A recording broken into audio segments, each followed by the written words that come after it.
So in mounting this air shroud, air ducting back in, when I mounted my transmission cooler, it was on the other side of these brackets. Well, it was hitting this shroud, and so I figured I would just go ahead and flip it around. Since I have enough room behind it to flip it around, I did that, and then I shortened up these top brackets, just cut them off, and then I'll put it back in there. So evidently in putting this back together, I forgot about these two rods, these support rods right here that intersect here in the middle, and I ended up having to take the air dam back off, our air intake piece, and thread these back through, and then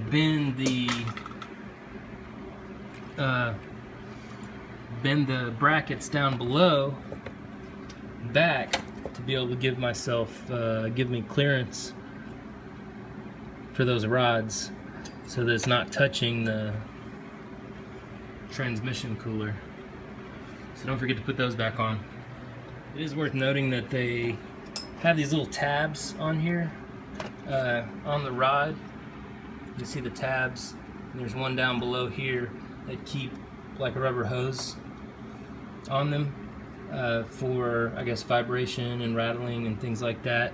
This one was missing this front one, so I'll add it, I'll put it on, and the bolt down there that's sticking out from the transmission cooler, I'll probably shave that off, or either maybe put a piece of hose on that so it doesn't vibrate and rattle. Underneath the car, finished putting the rods in, the support rods there. There's one, there's the other one, there's the transmission cooler right there, there's the little piece of hose that I put around it, and then the other two right there. Took me about an hour because I lost one of the bolts to the rods, so I used one from the shrouding down here that goes on the underneath of the car.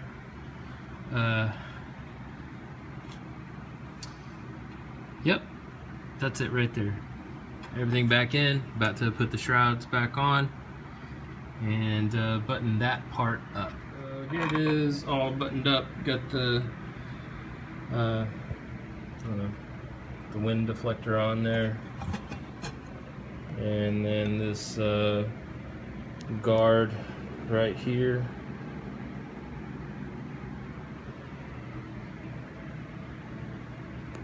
Here's another little note. I've used some of these pieces right here.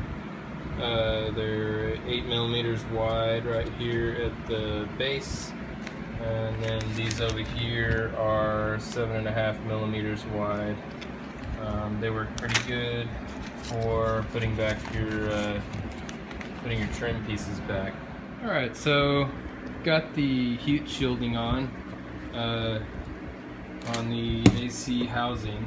I like the DEI. I've got two different ones. I got this DEI Reflecticool, and then this other one that is from AutoZone, Cool It Thermotech. The Cool It Thermotech's a little bit more, is a little bit more thick than the DEI. DEI is on my left, right on your left, right there, is a little bit thinner. I would say that the DEI is probably like 0.5 millimeter, and the Cool It is about 1 millimeter. So since the headers are pretty close right here to the air box, I decided to put the DEI on the outside, just for that reason, that it was just a little bit thinner. And then I put the Cool It from AutoZone in the inside on the same wall as the headers are. So I'm hoping that that will give it enough to block the heat and hopefully not crumble the fiberglass. Maybe over time it will. Time will tell. We'll see. I'll shoot another video if it starts to crumble. But I just left the foam in the top of the air box, and just did a paint job. I painted it with a high temp paint. Once I finished the fiberglass work, I painted it with the high temp paint from Rust-Oleum. This stuff right here. Just hoping that maybe that would add a layer of heat resistance. I just did the flat black on it. I know that I've got this other trim paint right here that is a little bit shinier than the flat black, but I just went with the flat black high temp on all of it. And I did get this this Power Clean flush right here, just because my friend didn't come through, but then he came through and loaned me his nitrogen bottle. So I'll hook that up. I mean, the only thing that I'm really running it through is this one line right here, so I'll replace the valves in it. It looks like maybe, I'm not sure if this is a 134, maybe they retrofitted it already. So maybe it's clean, maybe it's not. I'm not going to take a chance. Alright, so to the point of putting a vacuum on the system. Got my Robinair vacuum pump there. It's a single stage, 1.5 CFM. Got this gauge set right here, all from Amazon. And then I've got it hooked up there on the high side, and then on the low side as well with the adapter fitting. The adapter fitting for the 134 is right here. The orifice tube is right in this high pressure line. I got a variable one. I can kind of show you how I put it in. So I have a variable orifice tube, but it looks different. The tip part on it is black, and then this top part is red. It's an AC Delco one. Anyway, I put it in there, excuse me, down, this side down. If that's wrong, y'all let me know. Or I guess I'll figure it out before I post this video.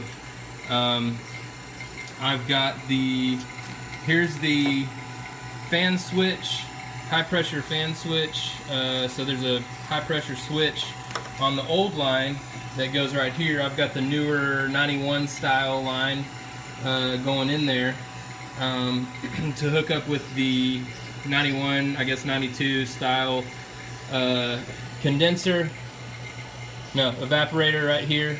And then here's the new retrofit pressure switch. It's labeled 134R or R134A, and it is supposedly retrofitted and adjusted and everything for 134A to run those particular temperatures.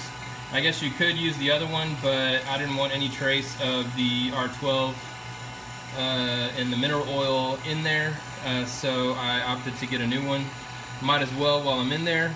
The odd thing that I found with this fitting down here, the fitting, let's see. Okay, so the fitting, the fitting comes with no valve in it.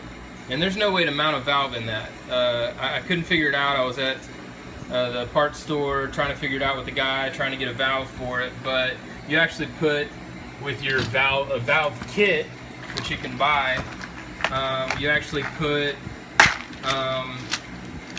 one of these other valves right here, it's got this extension on it. The stem's taller, so it sits through that that hole whenever it's mounted in there, so that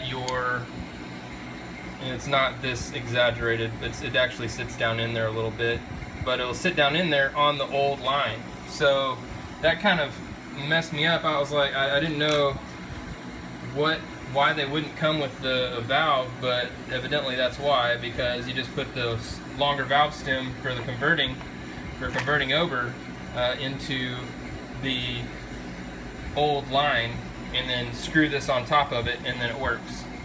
So that was weird. Spent like an hour and a half trying to figure it out with the parts guy, and anyway, so we'll continue here with the wiring. This is the old high pressure